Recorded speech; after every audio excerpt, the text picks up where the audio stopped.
You use them every day. The Amazon marketplace that steers shopping, the search and ads engines that mediate the web, and the social platforms, YouTube, Facebook, Instagram, and X, formerly known as Twitter. Places where attention, content, and behavioral data are collected and sold. They feel helpful and convenient, yet they're privately owned venues that set the terms for the people and businesses relying on them. Increasingly, they're layered with AI assistants like Siri and Alexa and large language models that act as default guides to decisions and information. Today, you'll learn how today's platforms came to run so much of daily commerce, why scale and convenience keep you tied in, and how data and AI convert routine behavior into power. Let's start by defining what a platform actually is and why open, catalytic places have long-powered economies. What is a platform, really? Strip away the buzzwords and it's simple. A place built to help two or more sides find each other and get something done. Buyers meet sellers, speakers meet listeners, writers meet readers. The magic isn't magic at all. It's friction falling away.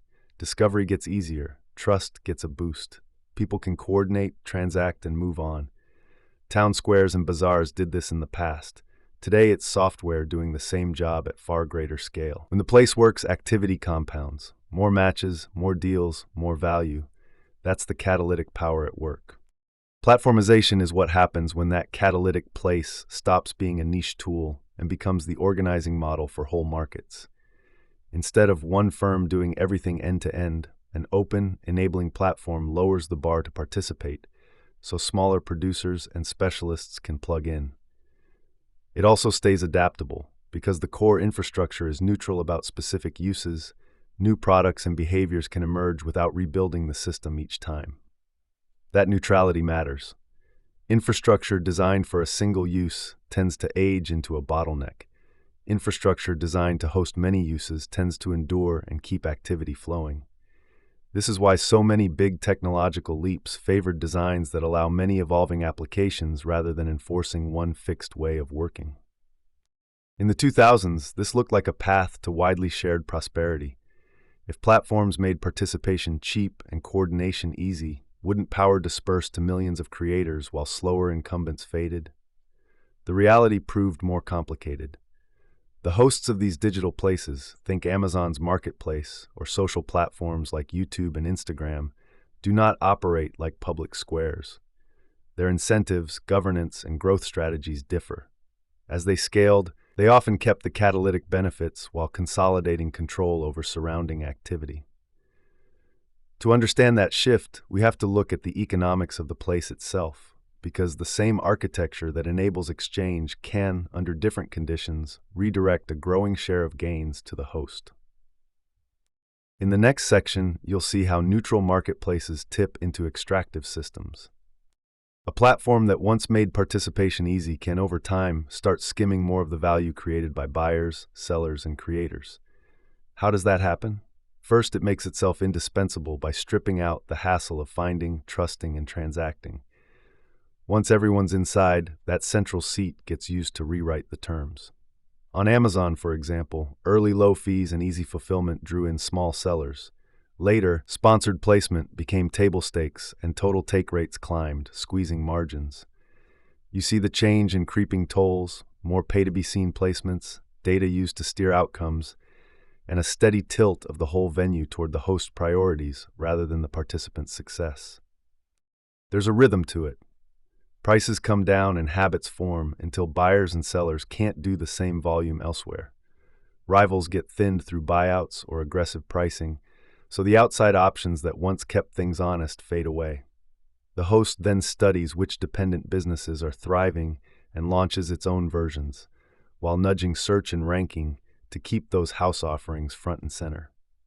On Amazon, popular third-party hits often met in-house lookalikes that were advantaged by the ranking system. With exits harder and alternatives weaker, fees go up, paid placement expands, and data harvesting intensifies. An enabling structure turns into one that pre-distributes income toward the center. Participants keep working, but more of the value flows uphill. By the early 2020s, that approach hardened into a broader harvest with higher take rates and an ad layer many sellers treated as mandatory just to stay visible. What makes the playbook durable is the stack of advantages that come from being the main venue, owning the ranking system, and controlling the data pipeline. The final ingredient is scale. Once a platform gets very large and learns to use that size, its leverage spreads across markets. In the next section, you'll see how scale turns a strong position into market-wide authority. The size of a platform changes what its power looks like. At first, scale is about serving huge volumes efficiently. Before long, it becomes authority. In practical terms, getting big narrows the field of competitors and can tip entire markets toward a single dominant venue. Early hopes that smaller, nimbler players would keep the internet open ran into a tougher pattern. The largest platforms set the pace, and everyone else adjusts. Once a platform becomes the place where most of the action happens, scale multiplies its leverage. Costs matter, sure, but bargaining power matters more. The bigger the venue, the easier it is to set terms, and the harder it is for sellers or users to walk away. Network effects tighten the hold because a large user base is valuable simply by being large. That's why the 2010s playbook pushed growth at money-losing speed to claim first-mover scale, then used that position to keep challengers small.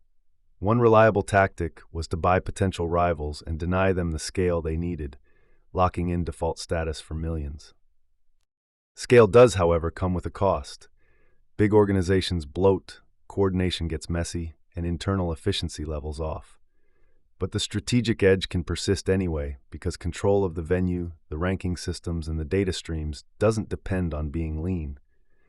That's how the same approach spilled beyond consumer tech into any sector where a coordination hub could be built, and why the largest platforms now act more like market governors than neutral hosts. Together, scale converts a lead into authority and makes dependence stick. Next, we'll look at what that authority gets used for. Systematically pulling more value to the center. Open platforms were supposed to build a broad, creative middle. Instead, most rewards flowed to the center. Billions posted, watched, and shared, but the host converted that activity into revenue and kept a growing share of the gains. The lift for everyday creators exists, yet the balance tilts toward the venue that runs the show. On platforms like YouTube and Instagram, attention grew while ad dollars pooled at the center. Here's the engine. These systems serve users and advertisers, so engagement becomes the product to optimize. Over time, the knobs turn toward heavier ad loads, busier feeds, and ranking choices that make visibility feel pay-to-play.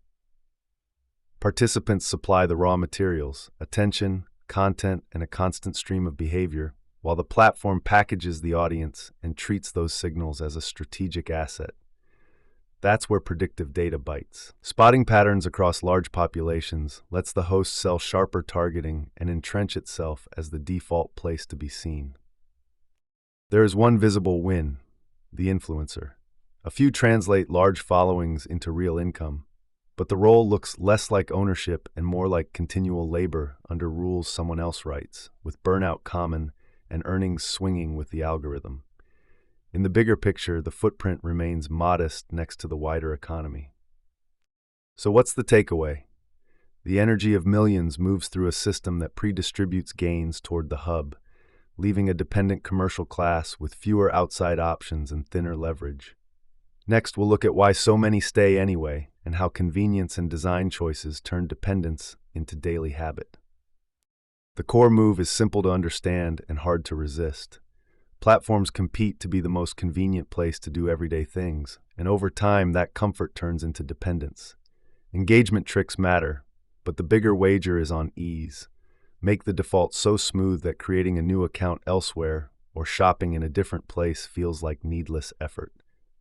That is the logic behind the push for an everything cocoon. Discovery, payments, logistics, entertainment, and communication all under one roof. So staying put always feels like the path of least resistance. Once convenience becomes the habit, alternatives fade from view.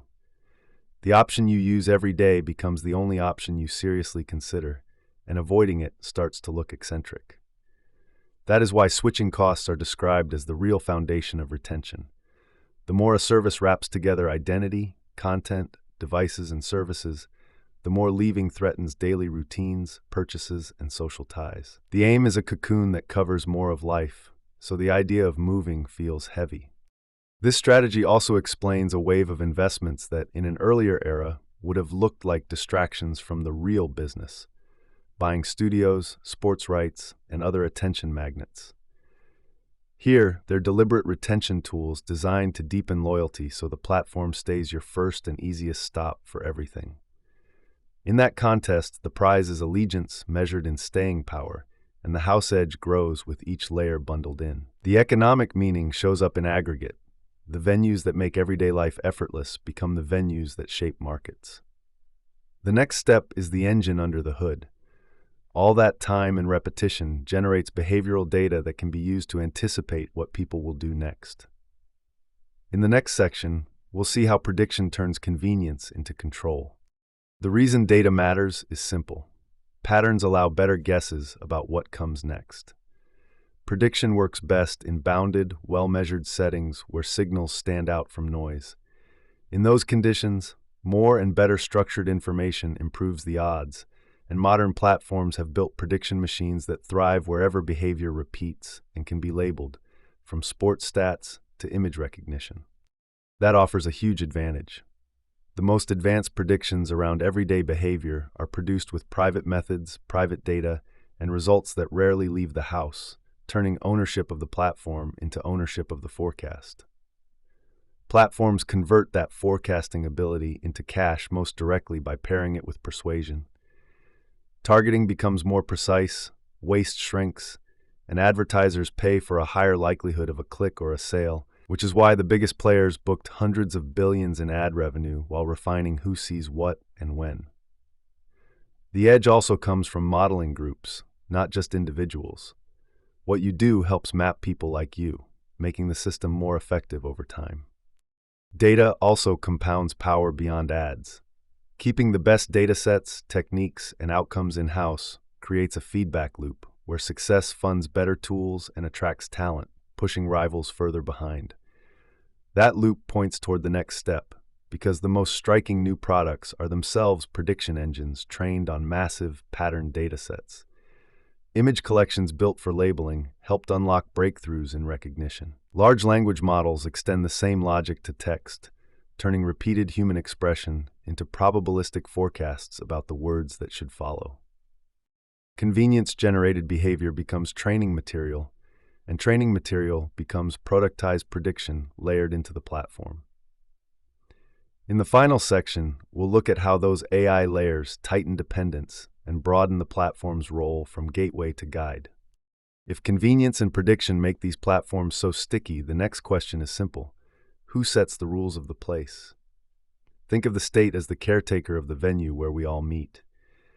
A night watchman only shows up when something breaks. A gardener trims stakes and prunes so the whole plot stays healthy. The goal is balance. Keep the parts that lower friction and widen participation, while stopping the host from swallowing the gains those features create. That kind of balance starts with competition that runs continuously, not in one-off bursts. The point isn't to conjure new rivals out of thin air, it's to remove the easy tools for eliminating them. Stop buyouts that neutralize credible threats, and cut off pay-for-default deals that lock in distribution. Reopen paths for succession so the next wave rises on merit rather than permission. When we treat dominant platforms as natural monopolies by default, we end up proving ourselves right. Where a platform functions like essential infrastructure, neutrality rules do real work. They keep the gate from tilting the field by blocking arbitrary business discrimination and making access predictable for anyone willing to pay the posted price. And when market fixes fail and hidden tolls pile up, targeted, utility-style rate caps can curb pure extraction without freezing useful innovation. The idea is simple. If a platform's space is unavoidable, the rules should keep it fair. When a dominant platform uses its gatekeeper role to expand into adjacent lines, the clean fix is separation. Impose line of business limits so the core service can't self-preference or extend its grip into new layers, like AI assistants and model ecosystems. That preserves the catalytic role, matching, trust, coordination, without turning the platform into a choke point for everything built on top. Taken together, these guardrails aim at a clear outcome. Keep the platform as catalyst, curb the role as extractor, and set rules that spread prosperity instead of pooling it. That's the destination. Steady, structural balance that protects openness and keeps the platform working for the many, not the few.